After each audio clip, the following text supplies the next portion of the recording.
Hello friends, welcome and welcome back to my YouTube channel. तो आज के इस वीडियो में हम बात करने वाले हैं वैद्युत द्विध्रुव पर लगने वाले बल युग्म का आघूर्ण हम कैसे निकाल सकते हैं, सब कुछ इस वीडियो में बताएंगे। तो वीडियो को पूरा लास्ट तक देखना।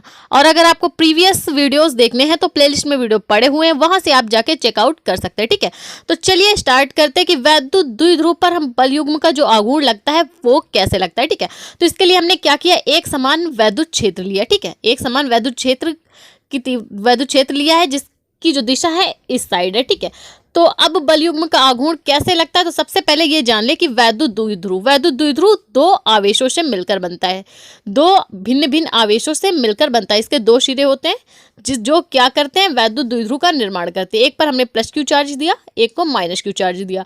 इसको हम थोड़ा तिरछा कर ले। एक वैद्युत द्विध्रुव ये था, एक वैद्युत द्विध्रुव ये है। इसका नाम क्या है, ए बी है। ठीक है, और इस पे हम कितना चार्ज देंगे, plus Q charge minus Q charge.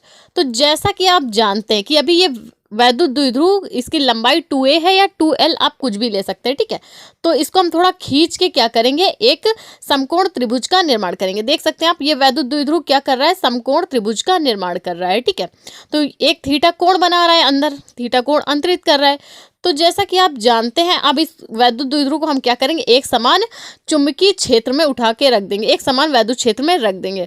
ठीक है, तो इसको हमने उठा के यहाँ पे रख दिया। इसको हमने इसलिए किया ताकि आपको ये पहले वाला फिगर अच्छे से समझ में आए, क्योंकि अंदर हो सकता है आपको समझ में ना आए। ठीक है, तो इस वैद्युत द्विध्रुव को उठा के हमने क्या कर दिया, अंदर रख दिया। तो सबसे पहले बता दें कि एक समान वैद्युत क्षेत्र है और इस पे हमने क्या किया, एक वैद्युत द्विध्रुव आघूर्ण ए बी लिया है, जिस पर दो चार्ज प्लस क्यू और माइनस क्यू है।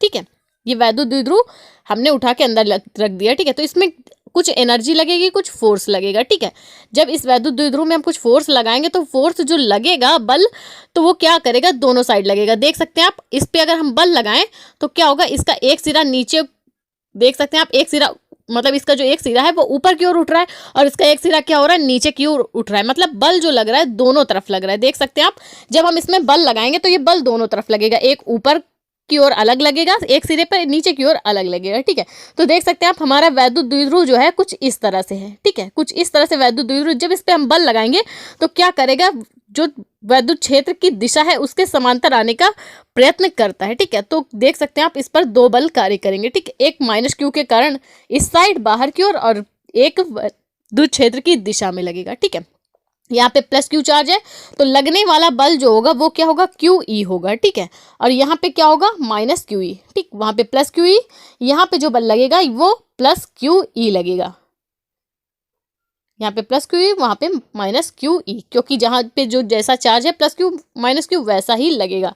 तो देख सकते हैं आप, हमने ये चार्ज वहाँ पे लिख दिए हैं। ठीक है, तो कुछ इस तरह से बना आपके वैद्युत द्विध्रुव पर लगने वाले बल आघूर्ण का फिगर। ठीक है, तो जिसको थ्योरी करनी हो उनके लिए है। माना ए बी एक वैद्युत द्विध्रुव है, क्या है, माना एक बी एक वैद्युत द्विध्रुव है जिस पर दो आवेश लगे हैं। कौन कौन से, प्लस क्यू और माइनस क्यू। ठीक है, दो आवेश कार्य कर रहे हैं और ए बी की जो दूरी है वो अति सूक्ष्म है। कितनी है, 2a है। काफी लोग 2l भी लेते हैं, तो आपको कंफ्यूज नहीं होना। ठीक है, ए बी की जो दूरी है वो 2a है। ठीक, तो इस पर एक समान वैद्युत क्षेत्र E कार्य कर रहा है। क्या कार्य कर रहा है, एक समान वैद्युत क्षेत्र में ही हमने क्या करा है, वैद्युत द्विध्रुव ए बी को लिया है। ठीक है, इस पर दो बल कार्य कर रहे हैं, प्लस क्यू ई, ए पर प्लस क्यू ई तथा बी पर माइनस क्यू ई बल कार्य कर रहे हैं, जो कि क्या कर रहे हैं, दोनों बल द्विध्रुव को घुमाकर वैद्युत क्षेत्र की समांतर दिशा में लाने का प्रयत्न कर रहे हैं। जो भी हम फोर्स बाहर से दे रहे हैं तो फोर्स दोनों साइड लग रहा है, दोनों सिरे में लग रहा है, एक नीचे की ओर और एक ऊपर की ओर।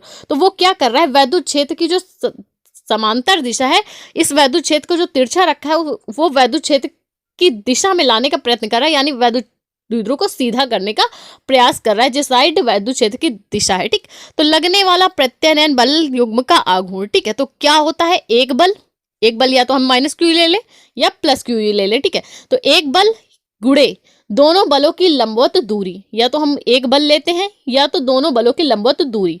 प्रत्यानयन बल आघूर्ण इज इक्वल टू एक बल इंटू दोनों बलों की दूरी। देख सकते हैं आप, दोनों बल की जो लंबवत दूरी है उसको हम लेंगे। ठीक है, तो चलिए ले लेते हैं। एक बल कौन सा है, पहले तो यही है कि फोर्स ही लग रहा है। ठीक है, कोई फोर्स की गणना नहीं है कि किस साइड लग रहा है।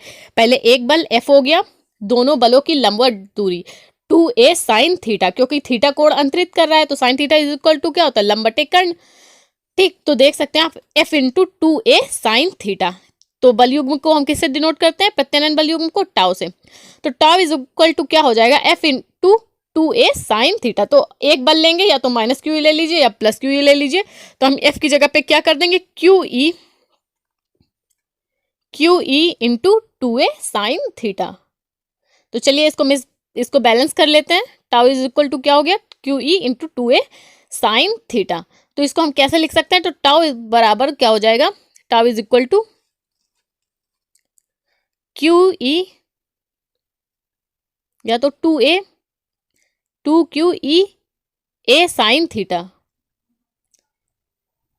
तो अब हमें क्या करना है? यहाँ पे हमको फॉर्मूला किसका दिख रहा है? वैद्युत द्विध्रुव आघूर्ण का। तो चलिए उस रूप में बना लेते हैं। तो 2QA, तो जो वैद्युत द्विध्रुव आघूर्ण का फॉर्मूला होता है P is equal to Q into 2L होता है, या तो P is equal to Q into 2A वैद्युत द्विध्रुव आघूर्ण का फॉर्मूला होता है। ठीक है, तो Q इंटू 2A की जगह हम क्या रख सकते हैं? P रख सकते हैं, बिल्कुल रख सकते हैं, क्योंकि वैद्युत द्विध्रुव आघूर्ण है P। तो हम क्या करेंगे? टाउ बराबर PE साइन थीटा। 2QA की जगह हमने क्या रख दिया? P रख दिया। तो ये प्रत्यानयन बल युग्म का आघूर्ण निकल के सामने आ चुका है। ठीक है, तो यही फॉर्मूला था जिसको हमें प्रत्यानयन बल आघूर्ण का प्रूफ करना था। ठीक है, तो इसका जो मात्रक होता है न्यूटन मीटर होता है, न्यूटन मीटर होता है इसका मात्रक।